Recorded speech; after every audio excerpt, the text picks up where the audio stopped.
This video is just in celebration of America and its birthday. Independence Day is July 4th and it's something to celebrate. I was born in the Philippines, but I have lived in the States for most of my life. I love what it means to be an American citizen. I love being here. This is a country filled with opportunity and equality, and it was built on freedom. This is the only country that was founded not on race or ethnicity or nationality. It was founded on an idea, and the idea was limited government and freedom. Freedoms that were not given to us by a king or by any other human. These are our God-given rights. This is a beautiful and free country. Look at my little America dog. Today we celebrate our independence and the Declaration of Independence. I like to listen to the audio of John F. Kennedy reading the Declaration of Independence. This is a nation under God. These are God-given rights, and they're not something that can be given to us by a human or taken away from us by a human. Here in America, we have freedom, and we fight for freedom for ourselves and for others, and a lot of the world has benefited from that. This is such a big deal and something to celebrate because it's not as if this freedom or this way of life came easy. So many people died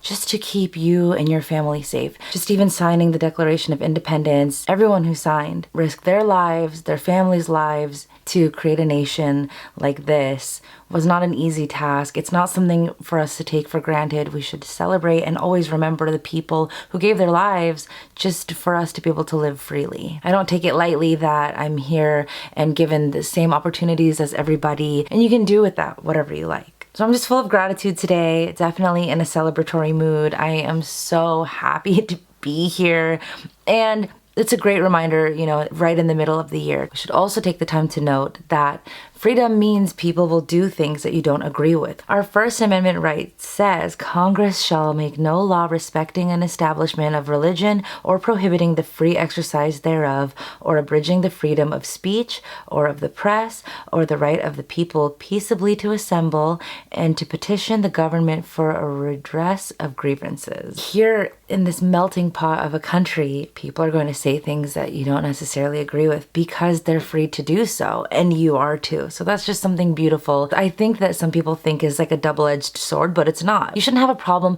with people disagreeing with you. We should welcome other perspectives, other opinions. That's what this nation is about. It's about freedom. Living on a land where you are protected in your rights, knowing that people come from different places and see the world in different ways. This is where we're really free to express that, and so that's where we will see it. I believe it was 56 people who signed the Declaration of Independence, and it's a long read, but it's a beautiful read. In Congress, July 4, 1776, the unanimous declaration of the 13 United States of America, when in the course of human events it becomes necessary for one people to dissolve the political bands which have connected them with another, and to assume among the powers of the earth the separate and equal station to which the laws of nature and of nature's God entitle them, a decent respect to the opinions of mankind requires that they should declare the causes which impel them to the separation. We hold these truths to be self-evident, that all men are created equal, that they are endowed by their Creator with certain unalienable rights, that among these are life, liberty, and the pursuit of happiness, that to secure these rights, governments are instituted among men, deriving their just powers from the consent of the governed, that whenever any form of government becomes destructive of these ends, it is the right of the people to alter or abolish it, and to institute new government. For the rest of this, I'm going to include the voice of John F. Kennedy. Happy birthday, America! There's so much to celebrate, so please do so safely, and I will see you in my next video. Laying its foundation on such principles, and organizing its powers in such form as to them shall seem most likely to affect their safety and happiness. Prudence indeed will dictate that governments long established should not be changed for light and transient causes, and accordingly all experience hath shown that mankind are more disposed to suffer, while evils are sufferable, than to right themselves by abolishing the forms to which they are accustomed. But when a long train of abuses and usurpations, pursuing invariably the same object, evinces a design to reduce them under absolute despotism, it is their right, it is their duty, to throw off such government and to provide new gods for their future security. Such has been the patient sufferance of these colonies, and such is now the necessity which constrains them to alter their former systems of government. The history of the present King of Great Britain is a history of repeated injuries and usurpations, all having in direct object the establishment of an absolute tyranny over these states. To prove this, let facts be submitted to a candid world. He has refused his assent to laws, the most wholesome and necessary for the public good. He has forbidden his governors to pass laws of immediate and pressing importance, unless suspended in their operation till his assent should be obtained. And when so suspended, he has utterly neglected to attend to them. He has refused to pass other laws for the accommodation of large districts of people, unless those people would relinquish their right of representation in the legislature, a right inestimable to them and formidable to tyrants only.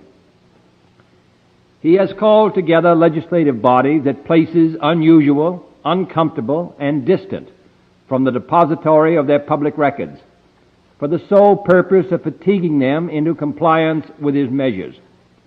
He has dissolved representative houses repeatedly for opposing with manly firmness his invasions on the rights of the people. He has refused for a long time, after such dissolutions, to cause others to be elected, whereby the legislative power, incapable of annihilation, have returned to the people at large for their exercise, the state remaining in the meantime exposed to all the dangers of invasion from without and convulsions within. He has endeavored to prevent the population of these states, for that purpose obstructing the laws for naturalization of foreigners, refusing to pass others to encourage their migrations hither, and raising the conditions of new appropriations of land. He has obstructed the administration of justice by refusing his assent to laws for establishing judiciary powers. He has made judges dependent on his will alone for the tenure of their offices and the amounts and payment of their salaries. He has erected a multitude of new offices and sent hither swarms of officers to harass our people and eat out their substance. He has kept among us, in times of peace, standing armies without the consent of our legislatures. He has affected to render the military independent of and superior to the civil power. He has combined with others to subject us to a jurisdiction foreign to our Constitution and unacknowledged by our laws, giving his assent to their acts of pretended legislation, for quartering large bodies of armed troops among us, for protecting them by a mock trial from punishment for any murders which they should commit on the inhabitants of these states, for cutting off our trade with all parts of the world, for imposing taxes on us without our consent, for depriving us in many cases of the benefits of trial by jury, for transporting us beyond seas to be tried for pretended offenses, for abolishing the free system of English laws in a neighboring province, establishing therein an arbitrary government, and enlarging its boundaries so as to render it at once an example and fit instrument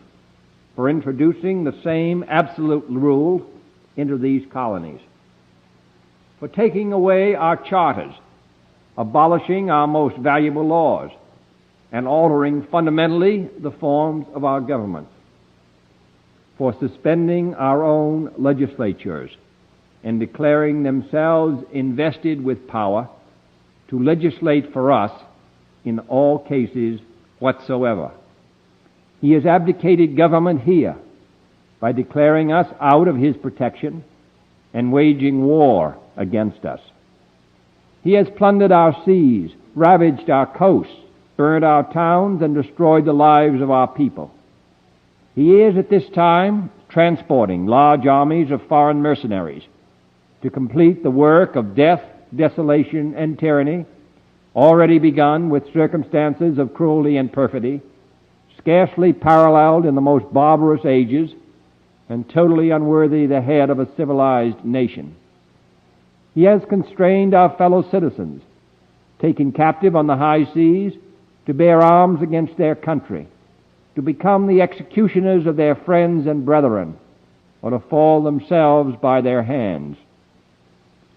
He has excited domestic insurrections among us, and has endeavored to bring on the inhabitants of our frontiers the merciless Indian savages, whose known rule of warfare is an indistinguished destruction of all ages, sexes, and conditions. In every stage of these oppressions, we have petitioned for redress in the most humble terms. Our repeated petitions have been answered only by repeated injury. A prince whose character is thus marked by every act which may define a tyrant is unfit to be the ruler of a free people. Nor have we been wanting in attentions to our British brethren. We have warned them from time to time of attempts by their legislature to extend an unwarrantable jurisdiction over us. We have reminded them of the circumstances of our immigration and settlement here. We have appealed to their native justice and magnanimity, and we have conjured them by the ties of our common kindred to disavow these usurpations, which would inevitably interrupt our connections and correspondence. They too have been deaf to the voice of justice and of consanguinity. We must therefore acquiesce in the necessity which denounces our separation, and hold them as we hold the rest of mankind, enemies in war, in peace friends. We, therefore, the representatives of the United States of America, in General Congress assembled, appealing to the Supreme Judge of the world for the rectitude of our intentions, do in the name and by authority of the good people of these colonies solemnly publish and declare that these united colonies are, and of a right ought to be, free and independent states, that they are absolved from all allegiance to the British Crown, and that all political connection between them and the state of Great Britain is and ought to be totally dissolved, and that as free and independent states they have full power to levy war, conclude peace, contract alliances, establish commerce, and to do all other acts and things which independent states may of right do. And for the support of this declaration, with a firm reliance on the protection of divine providence, we mutually pledge to each other our lives, our fortunes, and our sacred honor.